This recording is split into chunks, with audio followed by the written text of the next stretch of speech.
There needs to be some extra understanding that we have towards people as opposed to just jettisoning them off as the angry female. Something very well might have happened to them that we don't know, we'll never understand. So I do believe that God calls us to the same way He gives us understanding and mercy and grace is to applying that to areas where the Spirit indicates that is needed.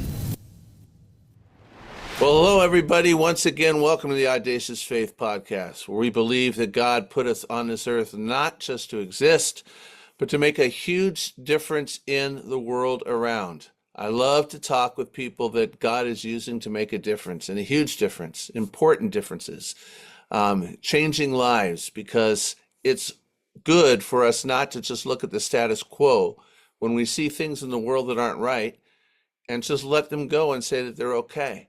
Fortunately, God raises up people like you, people like me, who want to take a stand and want to actually do something as God leads us with the opportunity.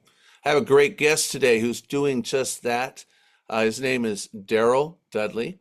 And let me tell you a little bit about Daryl. He's the Chief Visionary Officer at She's My Daughter. And that is an organization that focuses on some very important things, such as eradicating rape, domestic violence, sexual assault, sex trafficking, and pornography by empowering every man to dignify every daughter. That's important for men to be stepping up and doing what they need to do. And so today I'm so glad to have him with. Daryl, thank you so much for joining us. How are you doing today? Doing great. Thank you so much, Jay, for having me on today. Well, I'm looking forward to our discussion. Let's kind of start off and then we'll get into what you're doing with She's My Daughter, but maybe a little background on you, kind of how the Lord even walked into your life. And I know also you have a executive producer music background as well. So maybe kind of give us your background and then we'll dive in. Great. So I grew up in right outside of Washington, D.C., in a place called New Carrollton. Have very lovely, godly parents, and they have seven children. I'm the second out of seven, so never a dull moment, as you might imagine. But I'm grateful for the upbringing that I had there and the sort of Christian upbringing, and they always encouraged me to do the right thing, even when it wasn't necessarily popular. I was very, very privileged, and I thank God for the opportunity to grow up all my life going to church, had the opportunity to grow up going to Christian schools. And it was just a great environment to be in. And it sort of encouraged me and sort of pushed me on, if you will, to try to make the world a better place. Mm. So now I am married, been married for 36 years to my lovely wife, Gidget. I have two children, Daryl the second and Daria, and I have five grandchildren, five grandchildren. In terms of my walk with the Lord, I knew of the Lord, heard all the gospel message all growing up, but it wasn't until my late teenage year when I surrendered my life to Jesus Christ. And He's first in my life, not perfect at all, but constantly trying to walk after His plan and purposes in my life.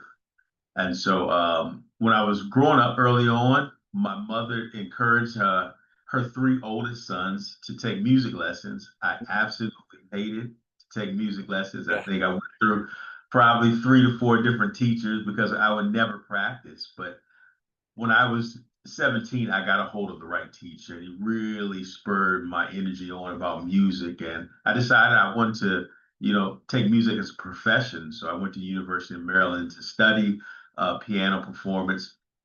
And then after that, I built a music school called Dudley's B Sharp Music Academy, which is still going here in Washington, D.C. And we teach all instruments here to all ages from 3 to 103. And it's just a great experience for me to see people grow and progress and especially accomplish things that they never thought they could accomplish before. So I'm grateful for that opportunity that I had to open that up and to change the world even through that music academy. I love that. Music was a big thing for me as well growing up. That was like my second language. And I was going to also go that route. I was going to go professional studio musician with like brass instruments, trumpet, trombone, different things like this. And then God reached into my life around the same age as you, at 17 years of age, and kind of redirected me. Now I get to use it just from the worship standpoint, not so much the brass instruments anymore, but singing and some keyboard and all that. So we're definitely on the same wavelength there as far as music. It's a beautiful thing that God's created. So I love that. Well, okay, so that's your background and everything, but then we've got this very important cause. Tell me a little bit about how this came about. She's my daughter. So she's my daughter comes from this place. When we were doing the music school, I used to take some of the concepts out and go into the community churches, the community center, and I did this seminar called "If You Don't Know, Now You Know." And what it was about, just helping parents and grandparents and guardians understand some of the dangers in music. And often you would hear them singing songs, bobbing their head with music, not really knowing what the music message was really saying. They just caught the catchy beat and they were Yeah. going on with it.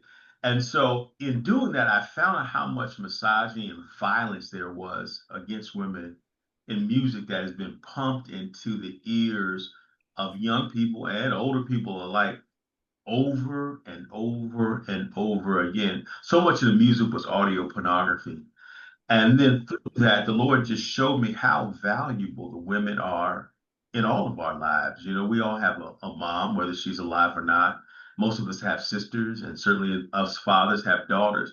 And I knew that I wanted the world to be a better place for them. And so we created She's My Daughter with this idea in mind. If we could get men to treat every woman the same way he wants his daughter to be treated, then we could come to a place where sex trafficking, domestic violence, sexual assault is a thing of the past because we know as fathers, we want our daughters to be treated with absolute dignity and respect. And if we would demand that of every person who deals or interacts with another female, we could change all those things. That's big. What you're talking about is so important. And I love the fact that you're tying in what I know I've said for years and observed for years as well, that music is very subtle. I think the evil one uses music in a way because when you're just hearing a tune, you know, for example, some of the things that are said in the music, if a parent was at home and let's say some guy came to pick up their daughter and said out loud in a conversation in a sentence, normal conversation, the things that are in this music, they'd be thrown right out of the house, right? It's like, you're not taking my daughter anywhere. And yet you put it to a tune and all of a sudden it seems to be okay. And that's when you're not even paying attention, but you are. I know that I was a youth pastor at first for quite a long time, and I actually had this girl once walk out. She was so mad at me because I was, pointing out certain things that were in the song, and actually, believe you, this is going to sound pretty ridiculous at this point. The song was in The Little Mermaid, is what it was actually. It was Kiss the Girl, and I was picking on that, and I was saying, what if the guy walked in and said, and she's like, you got to be kidding me, and she walked out. She was so mad, but um, that's the thing. They say, well, I don't listen to the words. I just like the beat and everything, and yet they can recite then every single word, right? Absolutely. You know, one of the things I used to tell people, because there was very odd times where I would get pushback from some people when we go out and do the seminars. Yeah, Uh, and I always tell them, I said, listen, I would ask the question, if you were the devil, what would you do? You would nicely package this foul message within a nice, crafty beat. That's what you would do, right? sure. So that people would listen to it, they would be intoxicated by the groove, the beat, the melody, as those words are getting or sinking in to our subconscious Yeah. without even realizing. I remember one time, Jay, we were in the store, me and my wife, Hmm. and there was a mom. She looked like she was in her mid 30s, maybe. Okay. And she was with her daughter, who was probably no older than 8 years old. And together, without music being blasted over the system, they were just singing this song a cappella. My milkshake brings all the boys to the yard. And I paused for a moment, Jay. I paused. I was like, I hope this mom doesn't know what this is, and she is knowingly letting her daughter listen to this and being influenced by this lyrics right here. I hope and pray that's not the case. And events like that really spurred me on to say, hey, I need to get this message out here further. We need to do much different in our society. If we want to make the change, we absolutely can.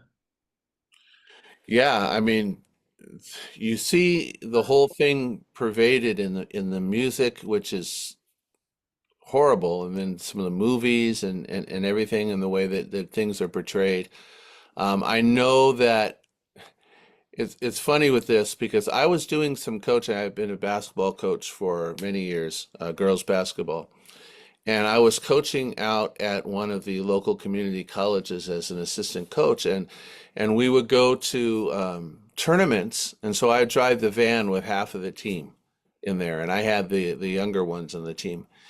And the music that they would put on, they were controlling their radio, and it was horrible. I mean, it's just stuff that I would normally listen to. So I asked the head coach, I said, hey, just out of curiosity, do I just have to have on what they want on, or do I, can have control? And she goes, oh no, you can have some control on it if you want. So I get in the next time for the tournament and I tell them, I said, look, I said, I'm not necessarily going to put my station on because you won't like my station. But I'll let you pick what you want, but I don't want the F word. I don't want about how it's going to be doing this with you all night long, and I don't want N words, and I don't want all these different things on there. Um, Anything else that's fine. And I kid you not, Daryl, they looked at me with their jaw dropping and said this exact quote, but all of it has that. And And I'm like, no, it doesn't. I go, there's stations I've listened to where it's not like that the whole time. Find something else. Of course, then they were clever. Most of them spoke Spanish, so they put on a Spanish station. And I said, "Oh, you guys are clever because now you know I don't know understand anything that's being said here." But so I guess they did that to punish me on a 3.5 hour road trip. But the fact that they literally, and they were being honest, they had no idea what to even put on because everything that they listened to fit the description of what I was telling them. Yeah, yeah, absolutely. I'm just listening to you say that, and we have some other commonalities. I was a youth pastor as well Okay. a few years ago, and I remember those rides, whether we were going to amusement parks or other places, and they were sort of bargaining to get these songs being played. And sometimes you want to have fun with the kids or whatever. You don't want it just to be a humdrum time, if you will. But Sure. we had to stand up against that because I always believe this statement: what you allow, you teach. Yeah. So if we're sitting in this van and I'm allowing some of this is filth to be played, and if we take young men for a moment, if it's pumping in their head and I'm allowing it to be pumped in their head, I'm actually teaching them how to treat my daughter. Yeah. I'm teaching how to treat everybody else's daughter. And although it might seem innocent right now, the effects of that will be for years to come. And we'll have a different society. We have a different society because we allow those things to happen. Right. Now you're bringing it up at such a great point as far as treating others the way you would want to treat your own daughter. Yeah. I know I saw that. I felt that way because I coached my own daughter in basketball, for example. And but I coached for over 20 years, and I thought to myself quite often this very thought that you're bringing up, Daryl, which is that the girls that were entrusted into my care by God, how was I going to treat them? How was I going to act? What were they going to see in me as far as if they could approach me? How, was I respectful? And my thought was exactly what you're saying. The way I wanted my daughter treated when not only when she was with me, but with other coaches when on other teams that she was on, that's the way every girl that I had was someone's daughter. And Absolutely. and so it's like I needed to look at them that way, treat them that way. In society, here's an issue that you're bringing up where a lot of men, for example, may be very protective, hopefully, of their own daughters, and yet then they'll objectify other people's daughters in their minds when they see them, sometimes even the same age or barely older, with what's been going on in society and what's being fed in our minds. How do you propose that we start having men shift that attitude and not be acting that way? One of the things we like to do, Jay, is really get our messaging out and begin to influence one man at a time Mm, who will see the necessity or the desire for his daughter to be treated with dignity by some other male. If we can get him on board and get his friends on board, change the culture, create a different peer pressure, if you will, to say this is not acceptable, and do it man by man, community by community, state by state, Jay, we can make a difference because every father would fight you to the death over the daughter. exactly. No question about it. So, how do we begin this process? And this is our process of influencing one man at a time so we can see in 20 years the culture shift. I was at a prep school recently, Jay. It was a secular prep school, and they brought me in to teach just about gender-based violence. Okay. I was really excited to do it.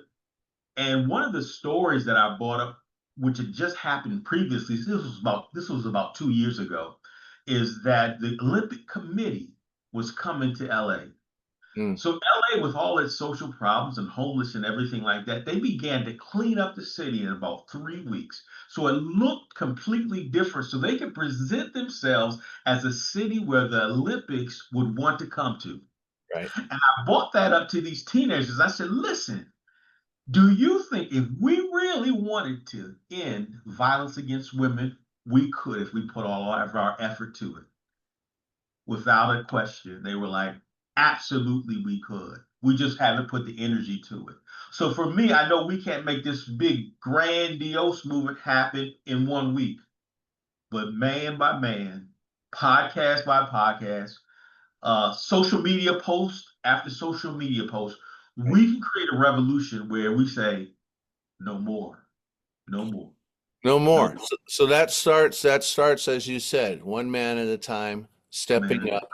So I'm thinking it's as simple as, here you are, you're in a public situation, a few guys together, a girl walks by, and you know how the comments go. One says something, and then they all start joining in, and they all start saying these different things. It takes a man who stands up and says, "Hey, you know what, guys?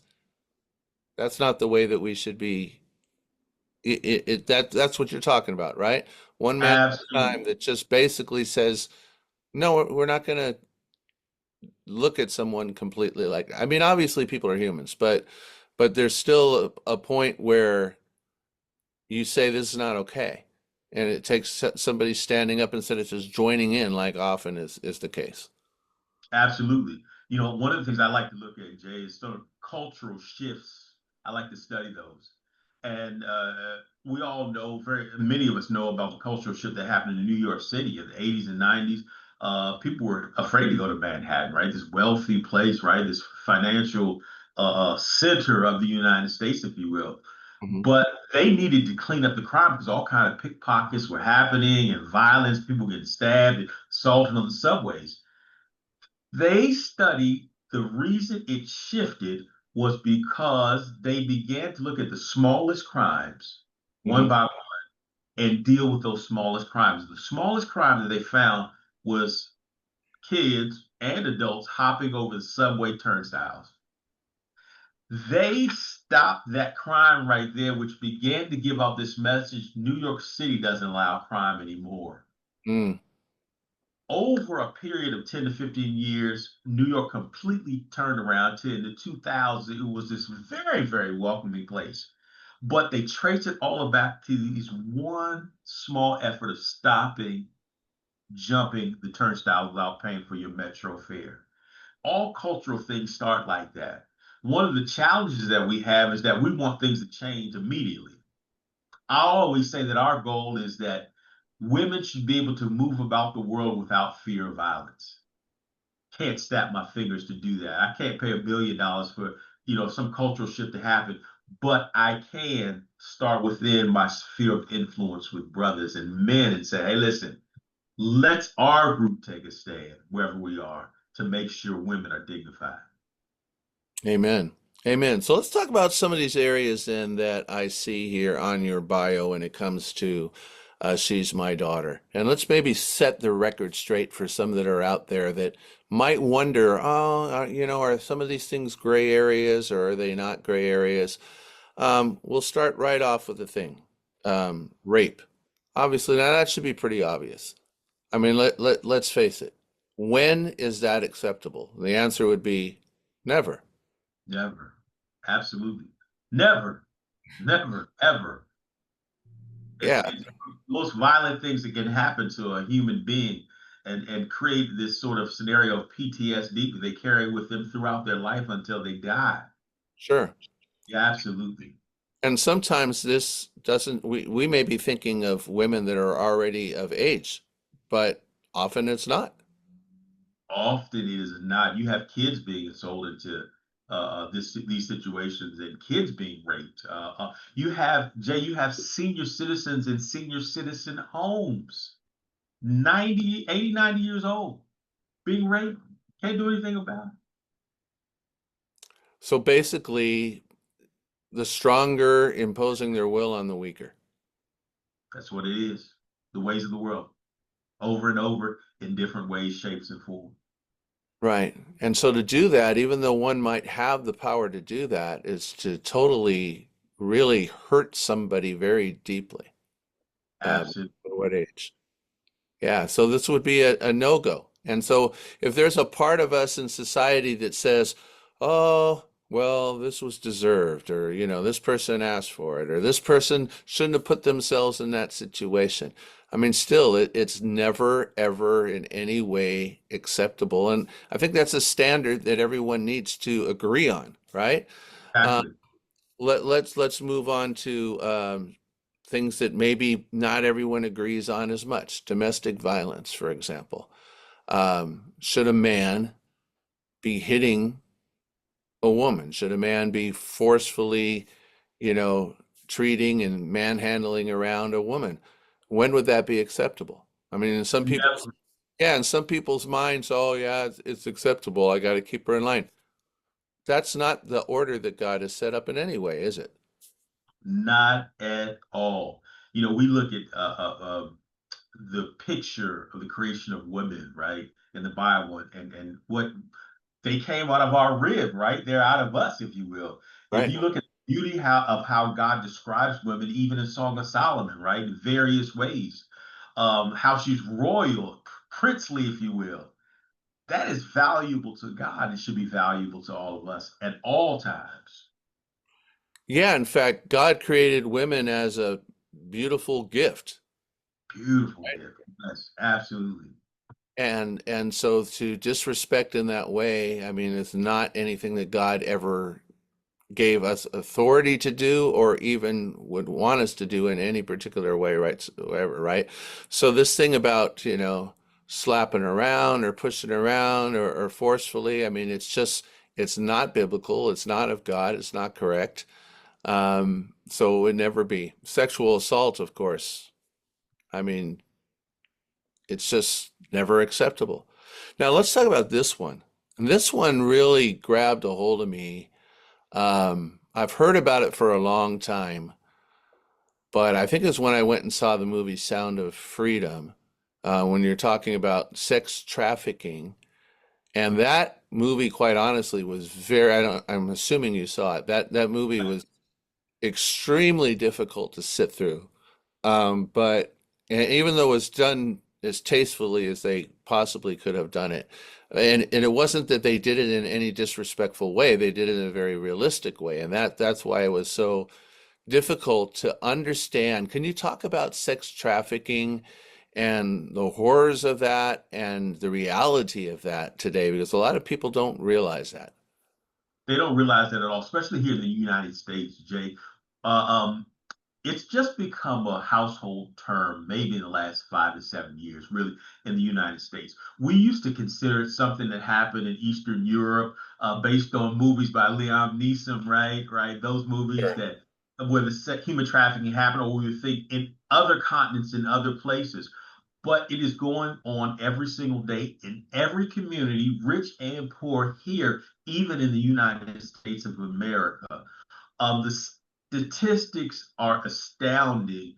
Um, Girls as young as 7 and 8 years old are getting trafficked, used by men, servicing men 7 or 8 times a day, every single day until they get rescued. Only about 5% ever get rescued. The ones that survive stay in that lifestyle for a maximum of 8 years and they're gone. The movie Sound of Freedom was so good, and it should be required watching by all human beings because it alerts us to the problems that are going on and gives a real face to it, if you will. Mhm. It is the most atrocious thing that has happened to human beings, and this is one of the biggest problems. They are estimating that in 5 years, it will be the largest criminal activity in the world, bigger than drugs, bigger than guns, because you have a resource, if you will, that is reusable over and over again. You don't have to create it, it just can use it over and over again. The average trafficker gets $100,000 from one girl. Think about that for a moment. Girls as young as 7 or 8 years old. And it breaks my heart to think that there are girls, like I say, everywhere, all around the globe, who are getting caught in this nasty, vicious sexual trafficking cycle. I live in a pretty decent area right here in Washington, D.C., right by Catholic University. Nice place. We would have never thought years ago that anybody would have been trafficked. It's not even an issue here, right? It's just a beautiful family area, neighborhood. 2 years ago, on the listserv, they had a picture, actually a video, someone caught it from their porch light of a white van, that white van coming and snatching this girl off the street, little 7-year-old girl, Mhm. pulling her in the van. The only reason she got away because that little girl fought like you know what around the corner. She was able to escape it. Mhm. But think about that girl would have been in that lifestyle again. Service. Think about this. And I got to say this again. It's worth repeating. Servicing men 7 or 8 times a day, every day, for the rest of her life. Right.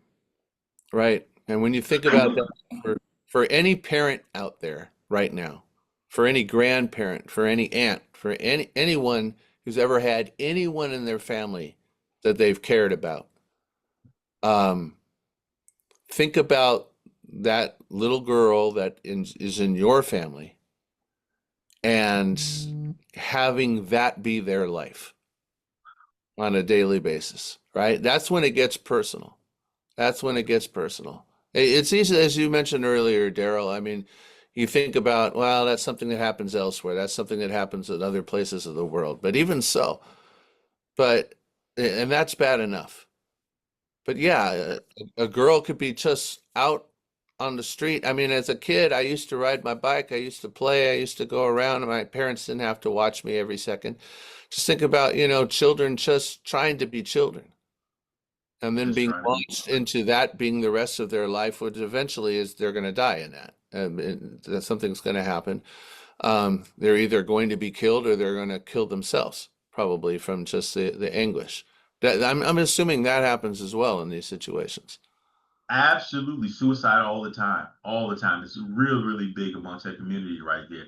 And one of the things I would encourage everybody is to watch Sound of Freedom. Watch one of these movies. There's several out there. That's probably the best one I've seen.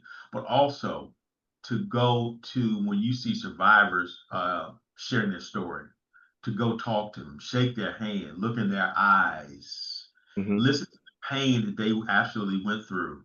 I went several years ago. There was a young lady. She does sort of this one woman skit about her experience. She was 17 years old and decided to disobey her parents, go out to party. Hmm. She was on the same street that the president lives on, Pennsylvania Avenue, and she was just walking. So there was some guy, nice older gentleman, say, "Hey, you shouldn't be out this late. Would you like a ride home?" Mm. 2 o'clock in the morning, looks like a nice gentleman. She gets in the car. Before she knows it, she's in a place she has no idea where she is. By the grace of God, by undercover cops, after 3 years, Jay, she gets rescued by undercover sting operation. She had been in New York City, 4.5 hours away for 3 years, had no idea where she was, servicing man after man after man. How is her life different today? We know that God, through the power of the healing power of Jesus Christ, things can change for a person. Very often we live through these things, even if we are regenerated in Christ. And it not only changes who you are, but it also changes how you parent, how those who Yeah. are under your influence live. And it changes generation after generation just because someone wanted some power over an individual to make some money Yeah. within him. It's amazing what people will do for money. It's just everything gets thrown out the window sometimes. It's really sad. Let's talk about this last area right here, um, because this fuels a lot of it, and it's rampant today, and that's pornography. Absolutely. So how is pornography and the influx of it and the availability of it fueling a lot of these other issues? From a practical sense, it's about power. Sex is about power, domination. Rape is about power, domination, human trafficking. All these things about domination and also money as well in terms of human trafficking. We need to consider pornography as the gateway to get into all these other things right here, right? So we're watching these images, these videos online, and they are degrading some female, and oftentimes men as well, but not placing value on them. The women in these videos just become an object for us to receive pleasure off of. If we take that, right, and multiply it out, then what ends up happening is we see all women many times through the lens of what we see them through in pornography. Yeah, When we started doing this work with She's My Daughter, I never thought that I'd get any pushback from anybody. Everybody has some female in their life they feel protective over, if you will, right? Everybody. The sure. one area I get pushback on periodically is pornography. Comments, well, just let everybody do what they want to do. They're not hurting anybody. Mm. What they're not realizing, they are hurting somebody. They're putting images in their mind, right? That are causing them to view the people they encounter differently. The enemy knows exactly what he's doing. He uses that as the gateway. If the devil could get an Emmy Award or an Oscar, he deserves it for the craftiness that he uses to get us entrapped by pornography. A few minutes of pleasure is really putting down a girl and women in general. Now, one of the things I tell fathers is this: I said, it's not innocent. I said, every woman that you look at that you want to get pleasure off of in terms of pornography, do you know that's somebody's daughter? If your daughter happened to, for some odd reason, get caught up in that trade, would you want someone to be watching her or Mm. someone to be trying to get her out of that, right? So the way we would want our daughter to be treated in those situations is the way we need to treat these other girls. It's simple as this. If I'm accessing videos, pornography, right? I'm causing the algorithm to say, I want this girl to be seen more. Right. She's somebody's little girl. She's some daddy is over somewhere crying his heart out Hmm. because his daughter is in that scenario. Yeah, and in some cases as well, isn't it true? Not all cases, obviously, but isn't it true that in some cases those girls are trafficked in some way?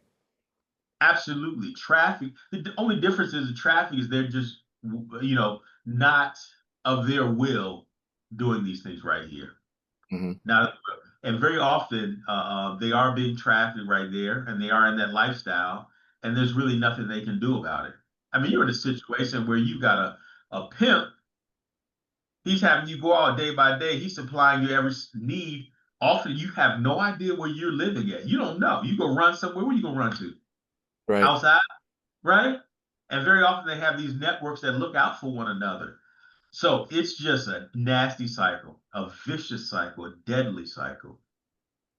Absolutely. Absolutely. Well, such an important subject, and I'm very hopeful that people are going to take a lot of this seriously because let's face it, as we hear about this, people shouldn't be taken unaware. We know that there's so much truth here of what's happening today. And instead of throwing up, as you've mentioned, instead of just throwing up our hands and saying, well, things are the way they are, you're right. It takes decisions of a person, one person at a time, saying, it may be the way it is, but it's not okay. It's not the way that it Exactly. should be, right? So what's the best ways, some ways to that what your organization is doing? What are some best ways to connect with you guys and then also to help? Absolutely. So one of the best ways is through our website, www.shesmydaughter.com. Mhm. We have several different initiatives that we're working on even right now. One of the big ones is what we call the Father Reconnect. We do believe the value of fathers in the community is one that is invaluable. Um, the more fathers there are in the community, the less negative activity that happens there, the less sexual inappropriateness that happens in those particular communities. So we want good fathers to be better, fathers who've been disassociated to reconnect and to be good fathers. So that's one of the main initiatives that we have going on right now. We're also trying to do a big a movement to connect with Gen Z as well, because we know that if we can connect with them, then we can make changes for years to come.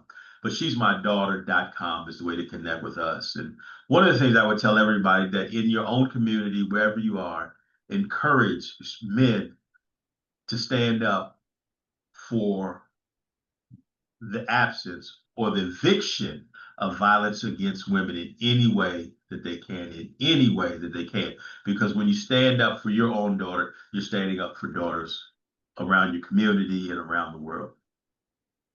Yes, and also for the good fathers that are out there or the good men that know how to treat women correctly, um, it's important, I think, to do that, not just with your own daughter, but to take that opportunity. Maybe there's someone else that doesn't seem to have that in their life. Be sure to go out of your way, not only to pay attention, but to treat them in a way that models what a true man should do. Absolutely right on point there. And one thing to piggyback on what you're saying right there is we treat all women with that dignity and respect is that we also apply a level of understanding. Jay, they say that up to 70% of women, just at large, have been assaulted or some way have had sexual inappropriate acts directed towards them. So Hmm. you can go in any room, 70 out of 100 women have had that happen. That's sort of a national statistic. If that is the case, then how do you think their lives are, their spirits are, their ability to matriculate through life and keep a job and hold a job? There needs to be some extra understanding that we have towards people as opposed to just jettisoning them off as the angry female. Right. Something very well might have happened to them that we don't know, we'll never understand. So I do believe that God calls us to the same way He gives us understanding and mercy and grace, is to applying that to areas where the Spirit indicates that that is needed. Absolutely. You can be that difference. I mean, obviously, we can't erase what has happened, but we can definitely try to help and be understanding. And yes, a lot of angry people of both genders out there, but let's realize that usually there's a reason. There's something that happened. And so kind of being there, being someone that they feel they can eventually trust can go huge, make a huge difference. Daryl, Absolutely. this has been a great conversation. Um, I so appreciate the work that you're doing. I hope that others will connect and do what you're asking them to do locally, and also check out your website and get more involved as far as this very important cause.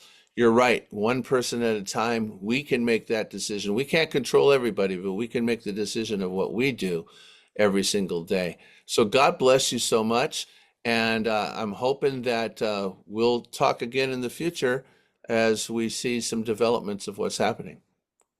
Thank you, Jay. I appreciate you for having me on. All right. Well, this has been the Audacious Faith podcast. And hasn't it been consistent with our theme today? Those who actually have the audacity to believe that things don't just have to be the way they are. We can make a huge difference in the world. You've heard the important causes that and subjects that we've talked about today, and you know in your heart how important these are. So take that stand and realize that you didn't fall on this podcast episode today by accident. The reason God has brought this information to light for you is because he wants you to stand up and do something. So may God bless you, and we look forward to seeing you in future episodes. We'll see you next time.